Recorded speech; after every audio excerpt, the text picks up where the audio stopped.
This is aLive, our first map of the day. Again in this group, BCQD and aLive, so they're going to be in the second match. And let's see how things go as we load on into Frozen Temple. Let's kick this off and see what's going to happen. To the top left-hand side, we will be starting with the blue Terran player. It's going to be Africa's aLive. He was our first invite into this tournament, and we're very happy to have him here. He's very excited to play, actually.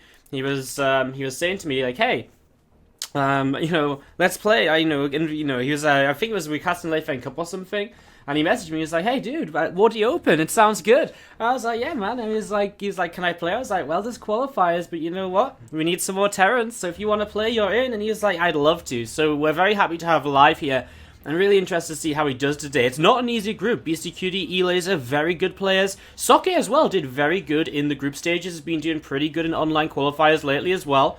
So really intrigued to see how that's going to end up for him as we see, well, the first game is going to kick off with a bang already as we see a proxy barracks coming down from aLive down to the south side.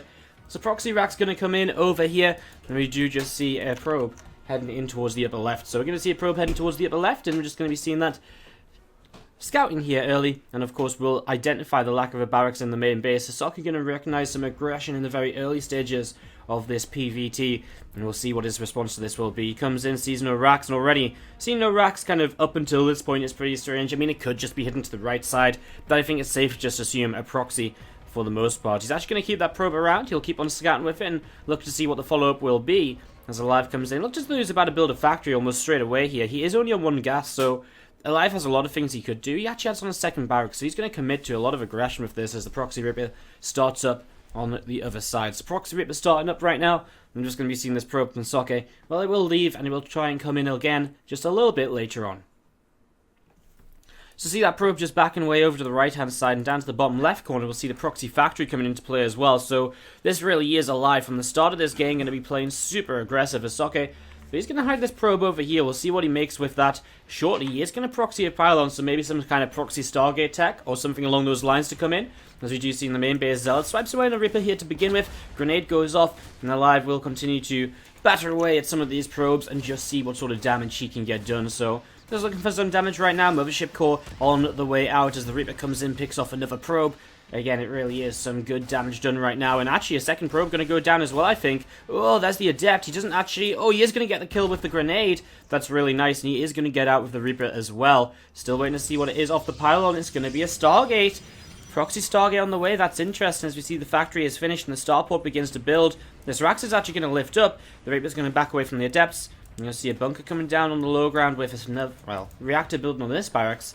But right now, absolutely no anti-air at home for aLive. So, no anti-air at home for him at all.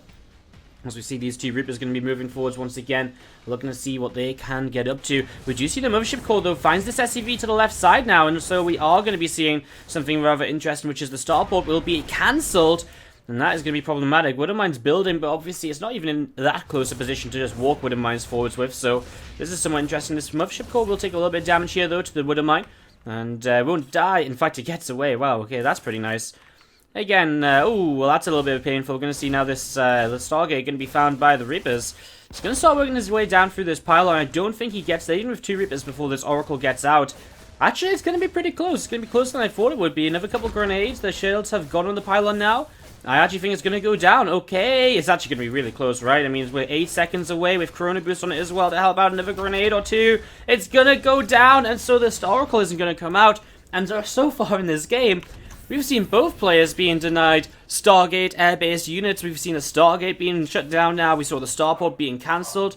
See a tech lab building on the factory, and we might just see a proxy tank coming into play.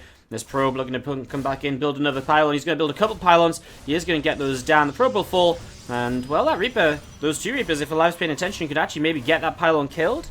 It's going to be close. A couple of Adepts coming across the map. One of them going to go down right here, and the other one does manage to shade away. Will come in, try and protect this pylon. It needs it.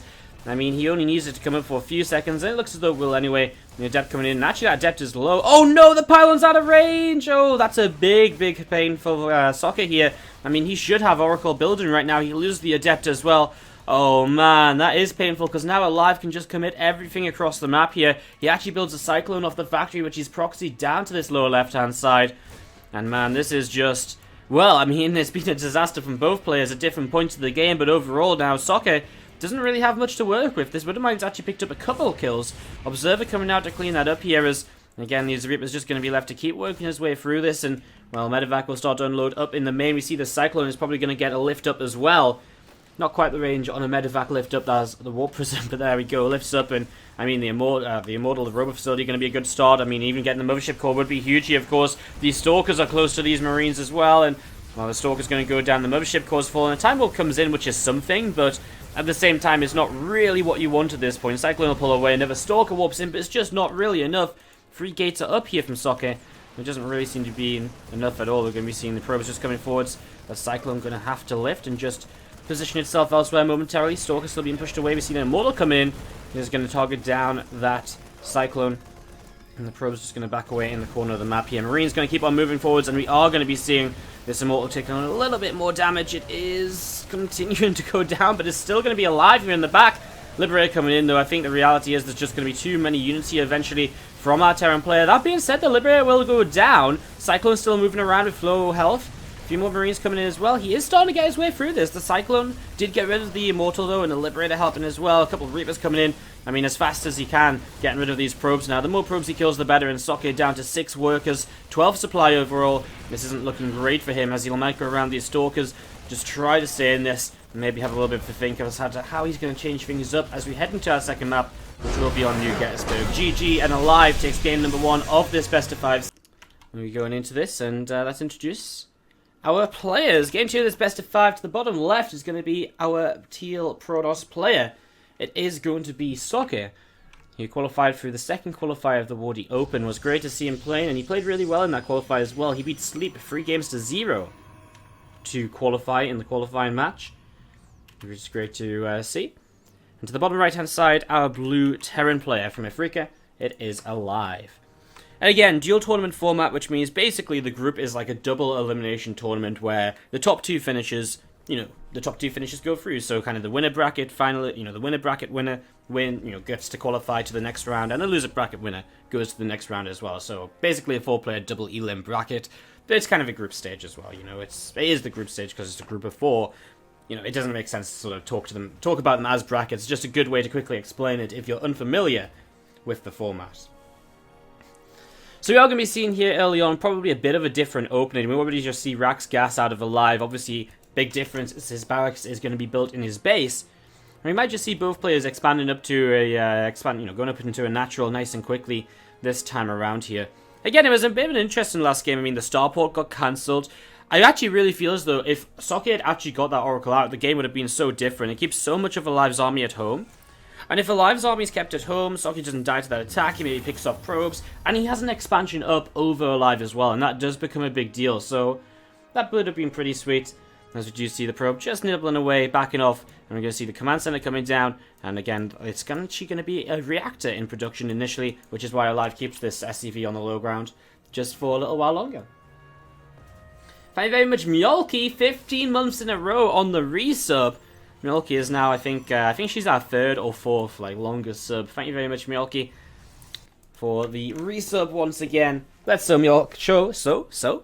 Mjolki some love in the chat, please, guys, with some SCTI hearts and more.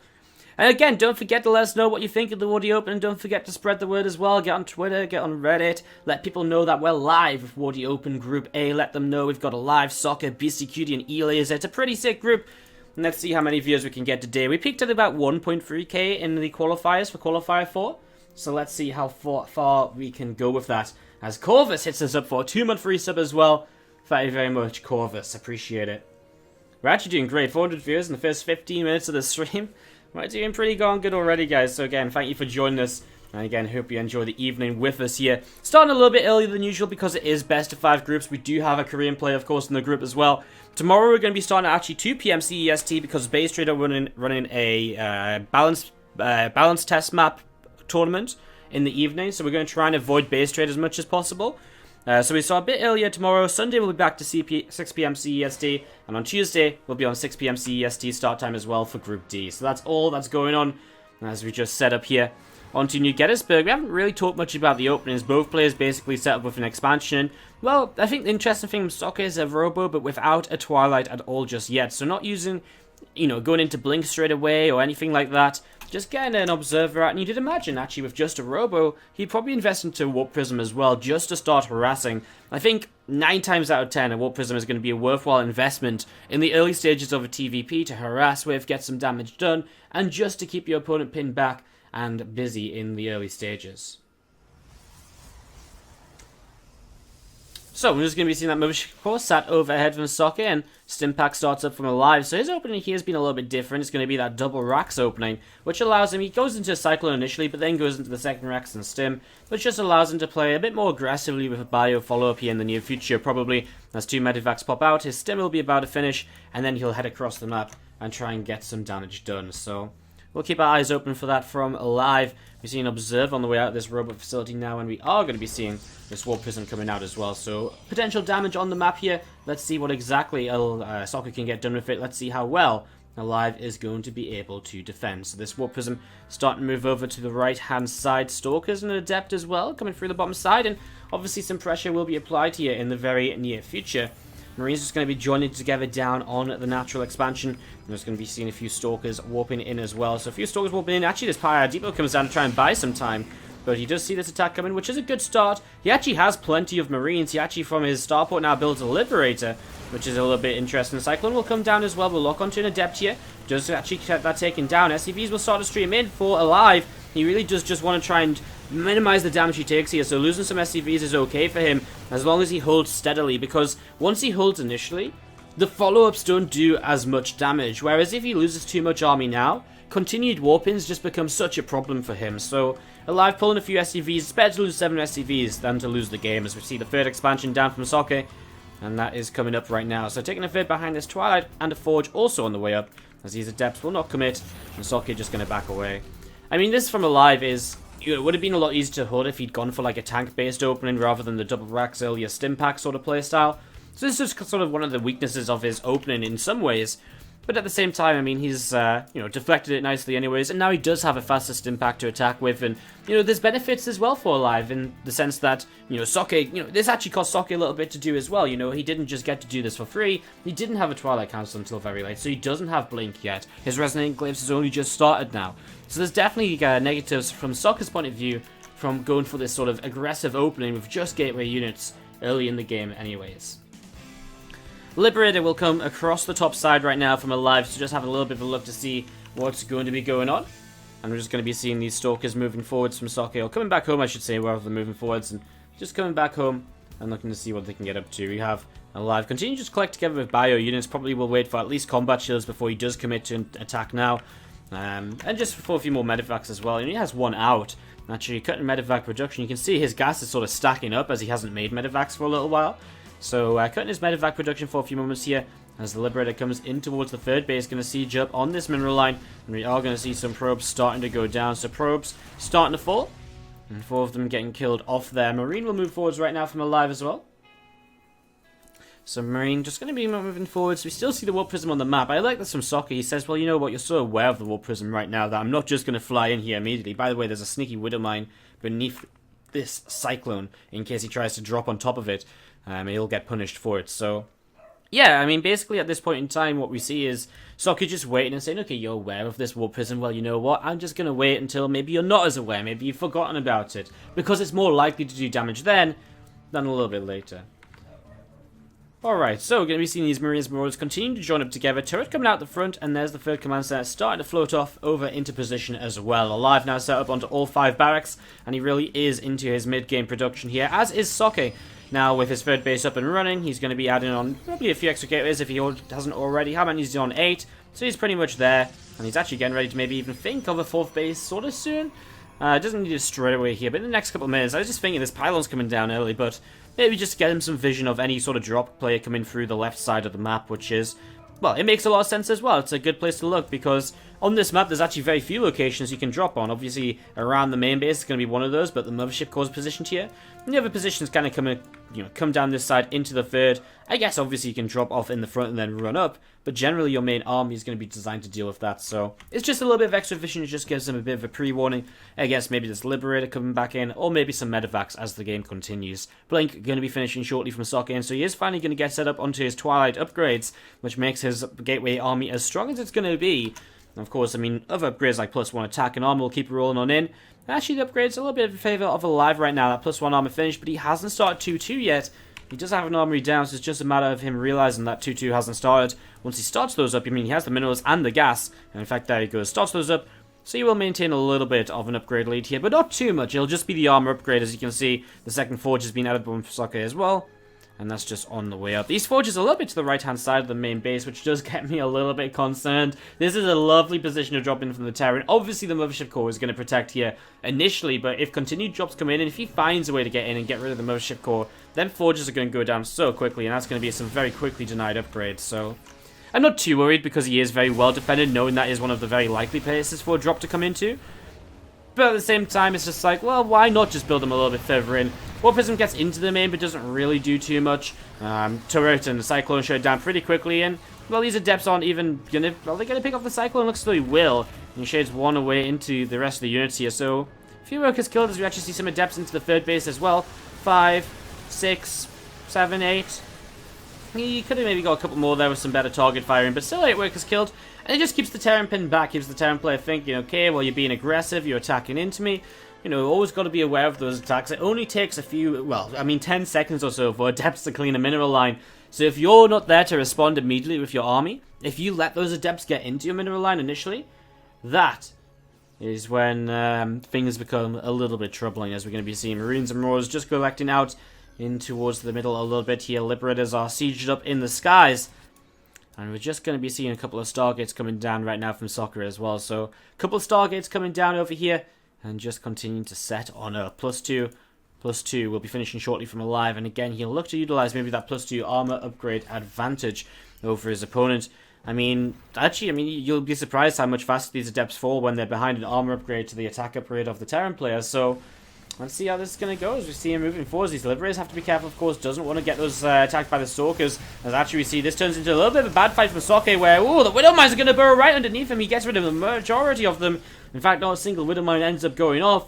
There's a bit of a weird fight there initially from the Socke, because he blinked in to get a Liberator or two, but he didn't actually kill any. And then his Stalkers were sort of stuck in the front as the Adepts tried to bully their way forward. So there's a little bit shaky there for a couple of moments as we'll see those Adepts. They're going to shade away off to the right-hand side here. We're going to be seeing the Marines and Marauders going to be moving around, as well as the Widow Mines joined up together also. And here we go. aLive is going to keep on pushing over to the left-hand side. And Socke, what does he have to deal with this? He's got a couple of Colossi on the way. And Colossi will help a lot in terms of just slowly ripping away at this army. But them Liberators are something which right now I don't really see an answer for. He just needs a good engagement where he's going to be able to get his Stalkers into position to work his way through them. Here we go, he's going to start committing in. He blinks into a couple of Widow Mines though, but he is going to get rid of the Stalker count, and aLive's army is starting to disappear. However, a lot of it is up at the 4th base, and while Socke cleans out the army at the front, he's going to get rid of 16 workers, and he's going to keep on trading here as well. The Stalker's blinking into this, so actually a few Stalkers are going to go down, while the rest of that bio is killed, and so aLive's trade isn't actually so bad for himself. These couple of Widow Mines have to turn away, but the Mothership Core now up in this side means this main base is very, very vulnerable. And well, look at all these important structures that are over here. A couple of forges, robot facility, etc. However, a few Adepts come in, and the Adepts are going to start doing some damage at the same time, though. aLive is going to re-engage. This time the upgrades are going to be even. +2 armor has finished up for our Protoss, and the Colossi staying alive in the back, so aLive has to pull away from this Stalkers. Pushing on forwards, a Widow Mine going off and connecting on just a few of the Stalkers there. And those units just keep on backing away right now. aLive heading off away to the right-hand side as we see a few more SCVs coming in. They're going to mine from the 4th base. This command center now set up. And so both players actually hold a very stable economy. 66 probes to the 51 SCVs despite the damage done. It was fairly even damage on either side. And when both players keep expansions alive, 4 bases alive, they can rebuild SCVs or probes pretty quickly as well. So not the end of the world there from either with the damage taken. Let's look at that resources lost tab. It has been Socke has been trading just a little bit worse. And so a lot of efficiency out of aLive up until this point. Maybe has been a little bit behind in the economy though. I mean, 15 workers isn't quite made up by 3 orbitals. So, you know, maybe that's why he's able to stay in this as we see this. Warp Prism still just sat here, and 4 Adepts at a time just keep shading into location. This time he's going to split them between the natural and the third, but he's in position to deal with both fairly quickly. The natural was a really nice depot lift to deny that. And over in the third base, he'll get in here with only 2 workers lost, so nice defense again from aLive. Warp Prism this time is going to whoop in a few more and actually then just move away before aLive figures out where those units are coming in from. Vikings continue to come out as well from aLive as he goes up against this Colossus-based composition. Army Supply is really starting to favour our Terran player as well. 30 Army Supply up, and he's about to have an entire set of upgrades advantage over the Protoss in this game. So that could be a little bit deadly. And Adept here at the back going to try and do a little bit more. Adept into the main with the Warp Prism. Well, guess what? They didn't do much. The turret picking up the kill there pretty quick. The Vikings as well will probably have helped out there just to clean up a little bit faster. This one Adept up here is having a good time though. I mean, that's 4 kills so far. I'm going to go up to 5 and not quite 6. But 5 kills still not bad for a couple of Adepts. And, well, again, if he just didn't lose the Warp Prism, for example, it wouldn't have been so bad overall. Socke is actually back up to 30 worker lead at this point, but is still sort of trailing a little bit in the Army Supply. aLive still with that upgrade lead for just a few moments longer. It's not going to be much longer. It's actually been Socke who's doing a good job of buying time during this.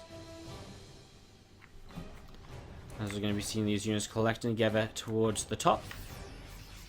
Bioforce collecting together, Vikings as well, and well, here he goes. Stalker's going to begin moving forwards. Vikings move in. The Colossi are going to go down very quickly, and I just don't feel there's enough on the ground here, realistically, for the Protoss player. A few Ghosts coming in as well, hitting some EMPs just to weaken up this army, and pushing on through. aLive looks as though he has plenty to play with. A couple of Disruptors coming in. aLive pulls back. There's a little bit of a panic movement from him there, but I still feel as though he has enough to just keep pushing on forwards. He knows there's no more Colossi coming out because he just saw a couple of Disruptors coming in fresh, so he lands his Vikings to do a bit of extra damage / tanking, and another stim forwards. He sees those Stalkers are sort of trapped in on the third, so he's going to grab around. He's going to come in from a couple of different angles. These Stalkers are going to begin to fall, and this is going to be aLive taking a 2-0 lead in our first match of the day in the Wardi Open. We're going to see a few more DTs actually going to warp in. I mean, just one of those things where it's like, well, maybe, just maybe, if he doesn't have scans, I can pick up the damage to get back into this. Doesn't look as though it's happening. Do not blink. Otherwise, you would have missed the transition. Oh my god, it wouldn't have been horrendous. Guys, welcome back. As we jump into this, to the top right-hand side, we're going to be having the blue Protoss player down 2 games. I mean, the games have been close, though. They've been a little, you know, back and forth. Players have been trading and things like that. So, let's set up into this. And let's see what's going to be happening. To the top right side, it's Socke. And again, 2-0 down, but has been playing some close games. I can definitely see him taking a map here. And you never know. You take one map, the momentum switches a little bit. You never know what comes of that. So let's see what aLive is going to do. He's the Teal Terran player at the top left-hand side. Double gas opening. So he is going to be opening with a fairly aggressive playstyle himself right now. So interesting stuff right here. Let's see how things will continue. A few of you guys asking about my room. Basically, my desk has rotated. So imagine where I usually sit. Imagine I like swivel to my left. That's basically, you know, you usually see like, so usually you see kind of like a wall to the side of me. Basically, I'm now facing that wall. So there's a reason for that, which is not going to be apparent today. But it will be apparent tomorrow. I actually think it's just a better backdrop anyways. It's a little bit calmer. There's nothing going on behind me and stuff. It's actually a bit easier because I don't see stuff happening behind me as well and in the rest of the room, so that's a bit better. So that's all good. And you'll see kind of in the next couple of days some extra stuff as well as we continue to just progress here on the stream. We make it a better experience for you all, improving the quality and things like that. So exciting stuff coming is basically what I'm trying to say. Alright guys, so we set on up into this game. Number 3 is Frost, and again we talked about that double gas from aLive, which is being used right now for, well, a very fast factory, but he's also going to go into second barracks here. He actually goes into the fast factory, then pulls out one of the gases. So it's intriguing to see what exactly he's heading in towards. I mean, this is not usually, you know, this isn't quite the kind of go-to normal build. You know, it doesn't really immediately make a lot of sense to me. I don't understand quite yet what the plan is, so I'm sure we'll see that kind of becoming more apparent here in the near future as aLive shows us exactly how this build plays out, what the double racks is for. He's building a tech lab on the factory. It might just be kind of a very strong like marine tank push. It's interesting though, he's starting to go back into some extra gas production now. A few marines will protect the front as well. In terms of scouting, well, aLive hasn't moved out at all, but Socke, he did come across the map earlier for probe and he did see the double gas opening. So no surprise for him here to actually open with just the robo, skip the twilight, and then that allows him to get his next 2 gateways up a little bit faster, which just helps him out. So we're just going to be seeing the gates starting to come down. And again, just extra warpings will help a lot against aggression like this, as we see just a Widow Mine here initially. So a Widow Mine drop maybe into like a tank-based push, something along those lines. It's definitely interesting. It's definitely not what you usually see. So excited to see how exactly this turns out. Always nice to see different builds. There's a Cyclone on the way. Now Socke well, isn't really doing too much himself just yet. We see those couple of Stalkers going to come to the low ground. They're going to start targeting down that SCV. SCV is starting to take a little bit of damage right now. So SCV is starting to take a little bit of damage. And Socke just patrolling with that Mothership Core over in the main base. So we're going to see a couple of Marines just going to be moving forwards right now from aLive. And that medevac going to be heading towards the main right now as well. So medevac in towards the main will start to unload in just a few moments. Widowmine out already. Marines starting to drop out as well. And there we go. Widowmine and 6 Marines moving forward. See that Mothership Core is up in the skies. And let's see how much damage it's going to take. It's actually already lost its shields. And Socke, he does not keep it alive there. Stalker gets hit by a Widowmine as well. And already this is not the best of openings. Look how low those next 2 Stalkers are as well from the splash damage. 3 more Stalkers warp in, so that's something at least. As the Warp Prism Micro will save one of those Stalkers towards the end here. But these Marines will keep on fighting. Having killed the Mothership Core just gives him so much freedom as to where he can engage. And now he pulls away. Does he drop in the natural, or does he just go back to the rest of his units? He'll go to the natural, where the rest of his units are going to be coming in shortly anyways. Loses the medevac, which is painful, and again, nice Warp Prism Micro here, just to get a little bit more done, as we'll see that Observer comes in. The Widowmine will get killed off, though, as aLive and burrows it to try and pull it back anyways. Widowmine, Socke Micro, sorry, continues to come in. Cyclone locks onto that Warp Prism, though, and the Warp Prism just can't seem to get far enough away. However, it gets saved as the Cyclone goes down. 9, 10, 11 workers killed, as aLive begins to even up the work count. Now a Liberator coming forwards too, but only 3 Marines left, and Socke is beginning to make a hold. He'll put his Stalkers to the high ground now to work away at these units from a distance. And we're just going to be seeing continue to pick off over here. And I actually think this is a hold from Socke. Yes, 15 workers lost. But it's 1 base out of aLive. And with only 1 base, he has no real follow-up to the 2 bases of the Protoss. So Socke is looking alright here so far.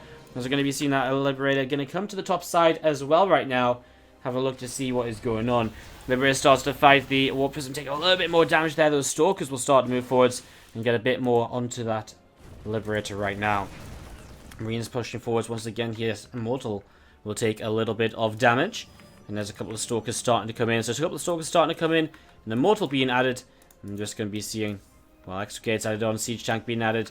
I mean, more units are going to keep on coming out from aLive. I'm just intrigued as to if it's going to be enough to push on through. Socke is actually moving on to the map himself now. Obviously, he doesn't have Blink or anything. We never saw Twilight Council added on this. It's just that Robo facility producing Immortals and the 3 gateways of production. Tank in the center here will get a shot to begin with. The Immortal will start to fire onto the Immortal. Immortal will go down pretty quick, but actually gets lifted in the end, so it doesn't actually go down. It takes a lot of damage. And aLive's attack here just has not worked out for him as Socke continues to move across. He's just going to keep on cleaning up units, and this is looking very, very good for him. Liberator will turn around. We'll siege up on this ramp again. Stalkers trying to go up that ramp. Don't quite make it, however. Warp Prism goes down, and again, those Stalkers keep on looking to see what else they can do as the Liberator continues to just clean up a little bit more. Marines, the tank, keep on pushing forwards. He actually cleans up quite a lot there. The Immortal's going down, the Warp Prism as well.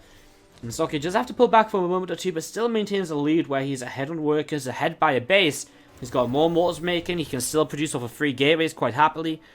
And it's just eventually going to be too much, surely, for aLive to keep on fighting against. You know, it gets to a point where aLive just can't fight with just this sort of setup of units. I mean, it's a very good setup of units, but I just don't think it'll be enough as the game goes on. A couple of tanks will siege. Liberator will be just sat here as well. And these units are just going to be moving forwards and looking to see what's going to be happening. Warp Prism will head towards the main base right now from Socke. Going to be heading in here. Actually thinks twice about it, pulling away there. As we see a few workers going down. What's that to? A drop across the map. So a little bit of damage being done. Ooh, he's targeting down the pylon, which is powering the 2 gateways. That's actually a really nice pickup, because getting rid of that pylon gets rid of some of the production here as aLive begins to attack across the map. And this becomes a little bit more interesting right now. Some Stalkers going to unload from the Warp Prism. They're going to target down the medevac. Marines will come in as well, though. They pick off one of the Stalkers. The rest load on up. And this attack from aLive right here. A couple of tanks are going to get in position. Again, that pylon going down. Those gates are unpowered, so no warpings currently from Socke. And, well, this is getting very interesting right now, because this can still go any which way. Warp Prism lifts up an Immortal, pulls it forwards here. One of the tanks will end up going down. Yes, just about. Man, that Warp Prism taking a lot of damage, though, and so is the Mothership Core. Mothership Core falls, drops an overcharge at the front. At the very, very end, these tanks are just going to keep on doing so much, though. And, well, I really didn't think aLive was going to find a way to kind of push forwards in this game at all, but he is really starting to make this happen now. Tanks keep on pushing in, and, well, we're going to see Liberators just keep on pushing forwards, too, sieging up the ramp at this point. You're going to see a pylon going down. Here we go, Stalkers starting to fight, but they're just taking so much more damage here. We'll see the Viking will land as well. couple more Zelds going to be warping in. We see the Immortals coming in from the backside. They are going to pick off one of the tanks. Another going down too. So the tanks going down here. The Immortals have both fallen. However, the Liberators still stand strong and pushing forwards. There's plenty of Marines. There's another tank which will siege. Liberator sieging up on top of the Immortal now. He'll take a shot or two. And actually, that Viking's going to get rid of the Warp Prism. And that's going to get rid of a lot of the micro we've been seeing so far in this game from Socke. And I think Socke just doesn't have enough army to hold this. As the probes come forwards, there isn't any real warpins to back this up. The pylons at the back are slow warpins, and that doesn't help with the defense either. And aLive is going to make this a 3-0. GG. Wow, he makes it happen here in a game which was, well, really actually